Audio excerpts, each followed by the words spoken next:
ओम श्री परमात्मने नमः। भक्तजनों, आप सभी को मेरा सादर प्रणाम। आज हम श्रीमद् भगवत गीता के पहले अध्याय का अनुसरण करेंगे, यानी कि पाठ पढ़ेंगे। तो चलिए हम पाठ की ओर चलते हैं। धृतराष्ट्र बोले, हे संजय, धर्म भूमि कुरुक्षेत्र में इकट्ठे हुए युद्ध की इच्छा वाले मेरे और पांडु के पुत्रों ने क्या किया।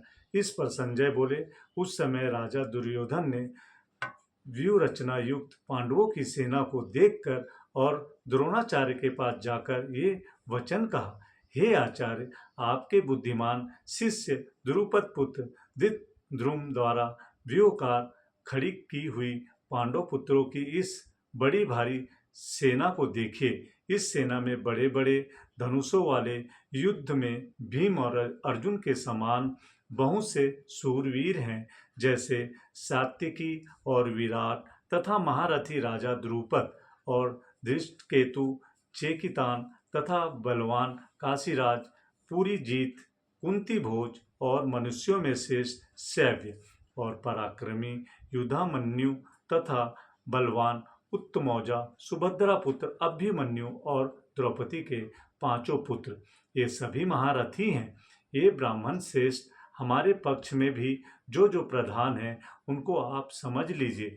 आपके जानने के लिए मेरी सेना के जो जो सेनापति हैं उनको कहता हूँ। एक तो स्वयं आप पितामह और पितामह भीष्म तथा कर्ण और संग्राम विजयी कृपाचार्य तथा वैसे ही अश्वत्थामा, विकर्ण और सोमदत्त का पुत्र भूरिश्रवा तथा और भी बहुत से शूरवीर अनेक प्रकार के शस्त्र अस्त्रों से युक्त, मेरे लिए जीवन की आशा को त्यागने वाले सब के सब युद्ध में चतुर है। भीष्म पितामह द्वारा रक्षित हमारी वह सेना सब प्रकार से अजय है और भीम द्वारा रक्षित इन लोगों की यह सेना जीत में सुगम है।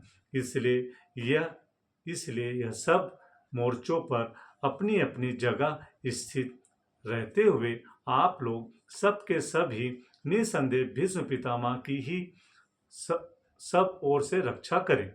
इस प्रकार द्रोणाचार्य से कहते हुए दुर्योधन के वचनों को सुनकर कौरवों ने वृद्ध बड़े प्रतापी पितामह भीष्म ने उस दुर्योधन के हृदय में हर्ष उत्पन्न करते हुए उच्च स्वर में सिंह की नाद के समान गर्ज कर शंख बजाया।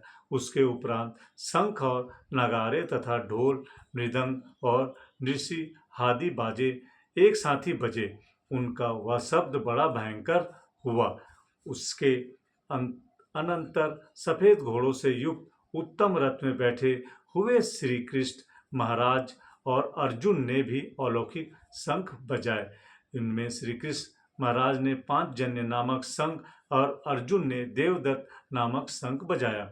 भयानक कर्म वाले भीमसेन ने पौंड्र नामक महाशंख बजाया। कुंती पुत्र राजा युधिष्ठिर ने अनंत विजय नामक शंख और नकुल तथा सहदेव ने सुघोष और मणिपुष्पक वाले शंख बजाए। श्रेष्ठ धनुष वाले काशीराज और महारथी शिखंडी और धृष्टद्युम्न तथा राजा विराट और अजय सात्यकी तथा राजा द्रुपद और द्रौपदी के पांचों पुत्र और बड़ी भुजा वाले सुभद्रा पुत्र अभिमन्यु, इन सबने हे राजन अलग अलग शंख बजाए और उस भयानक शब्द ने आकाश और पृथ्वी को भी शब्दायमान करते हुए धृतराष्ट्र पुत्रों के हृदय विदीर्ण कर दिए। हे राजन, उसके उपरांत कपिध्वज अर्जुन ने खड़े हुए धृतराष्ट्र पुत्रों को देखकर उस शस्त्र चलने की तैयारी की समय धनुष उठाकर ऋषिकेश श्री कृष्ण महाराज से यह वचन कहा, हे अच्युत, मेरे रथ को दोनों सेनाओं के बीच में खड़ा करिए, जब तक मैं इन स्थित हुए युद्ध की कामना वालों को अच्छी प्रकार से देख लूं कि इस युद्ध रूप व्यापार में मुझे किन किन के साथ युद्ध करना योग्य है। दुर्बुद्धि दुर्योधन का युद्ध में कल्याण चाहने वाले जो जो ये राजा लोग इस सेना में आए हैं, उन युद्ध करने वालों को मैं देखूंगा। संजय बोले, हे धृतराष्ट्र, अर्जुन द्वारा इस प्रकार कहे हुए महाराज श्री कृष्णचंद्र ने दोनों सेनाओं के बीच में भीष्म और द्रोणाचार्य के सामने और संपूर्ण राजाओं के सामने उत्तम रथ को खड़ा करके ऐसे कहा कि हे पार्थ, इन इकट्ठे हुए कौरवों को देख। उसके उपरांत पिता पुत्र अर्जुन ने उन दोनों ही सेनाओं में स्थित हुए पिता के भाइयों को, पितामह को, आचार्यों को, मामा को, भाइयों को, पुत्रों को, पौत्रों को तथा मित्रों को, ससुरों को और सुहृदों को भी देखा। इस प्रकार उन खड़े हुए संपूर्ण बंधुओं को देखकर वे अत्यंत करुणा से युक्त हुए कुंती पुत्र अर्जुन शोक करते हुए यह बोले, हे कृष्ण, इस युद्ध की इच्छा वाले खड़े हुए स्वजन समुदाय को देखकर मेरे अंग शिथिल हुए जा रहे हैं और मुख भी सूखा जा रहा है और मेरे शरीर में कम तथा रोमांच होता है तथा हाथ में गांडीव धनुष गिरता है और त्वचा भी बहुत जलती है तथा मेरा मन भ्रमित सा हो रहा है, इसलिए मैं खड़ा रहने को भी समर्थ नहीं हूँ। हे केशव, लक्षणों को भी विपरीत ही देखता हूँ तथा युद्ध में अपने कुल को मारकर कल्याण भी नहीं देखता। हे कृष्ण, मैं विजय नहीं चाहता और राज्य का सुखों को भी नहीं चाहता। हे गोविंद, हमें राज्य से क्या प्रयोजन है अथवा भोगों से और जीवन से भी क्या प्रयोजन है, क्योंकि हमें जिनके लिए राज्य भोग सुखादि इच्छित है वे ही सब धन और जीवन की आशा को त्याग कर युद्ध में खड़े हैं, जो कि गुरुजन, ताऊ, चाचे, लड़के, वैसे ही दादा, मामा, ससुर, पोते, साले तथा और भी संबंधी लोग हैं।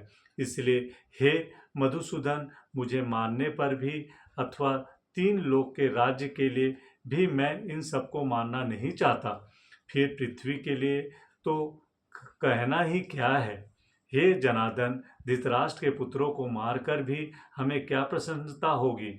इन आततायुकों को मारकर तो हमें पाप ही लगेगा।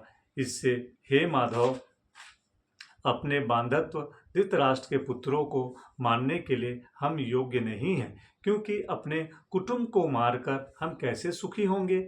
यद्यपि भोग से भ्रष्टचित्त हुए लोग कुल के नाशकृत दोष को मित्रों के साथ विरोध करने में पाप को नहीं देखते, परंतु हे जनार्दन, कुल के नाश करने से होते हुए दोष को जानने वाले हम लोगों को इस पाप से हटने के लिए क्यों नहीं विचार करना चाहिए, क्योंकि कुल के नाश होने से सनातन कुल धर्म नष्ट हो जाते हैं। धर्म के नाश होने से संपूर्ण कुल को पाप भी बहुत दबा लेता है तथा हे कृष्ण, पाप के अधिक बढ़ जाने से कुल की स्त्रियां दूषित हो जाती है और हे वासुदेव, स्त्रियों के दूषित होने पर वर्ण संकर उत्पन्न होता है और वह वर्ण संकर कुल घातियों को और कुल को नरक में ले जाने के लिए ही होता है। लोप हुई पिंड और जल की क्रिया वाले इनके पितर लोग भी गिर जाते हैं और इन वर्ण संकर कारक दोषों से कुल घातियों के सनातन कुल धर्म और जाति धर्म नष्ट हो जाते हैं तथा हे जनार्दन, नष्ट हुए कुल धर्म वाले मनुष्यों का अनंत काल तक नरक में वास होता है, ऐसा हमने सुना है। अहो, शोक है कि हम लोग बुद्धिमान होकर भी महान पाप करने को तैयार हुए हैं, जो कि राज्य और सुख के भोग से अपने कुल को मारने के लिए उद्यत हुए हैं। यदि मुझ शस्त्र रहित न सामना करने वालों को शस्त्रधारी धृतराष्ट्र के पुत्र रण में मारे तो वह मारना भी मेरे लिए अति कल्याणकारक होगा। संजय बोले, रणभूमि में शोक से उद्विग्न मन वाले अर्जुन इस प्रकार कहकर बाण सहित धनुष को त्याग कर रथ के पिछले भाग में बैठ गए। तो यहाँ पर प्रथम अध्याय समाप्त होता है। अब दूसरे अध्याय के महत्व के बारे में जानेंगे। तो इसके लिए भक्तजनों, हम दूसरे वीडियो में हम आपसे मिलेंगे। ओम नमो नारायण।